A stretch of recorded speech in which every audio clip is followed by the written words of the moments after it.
This is what happens when you use aftermarket parts in your BMW. As you can see, it broke into two pieces. I ended up using metal glue, the type made for metal bonding, and carefully applied it to the broken thread.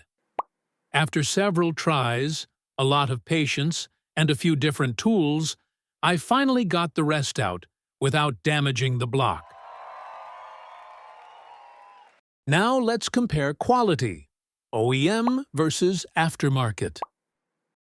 The OEM part feels heavier, and its mesh is better designed, keeping all of the bad stuff out of the Vanos.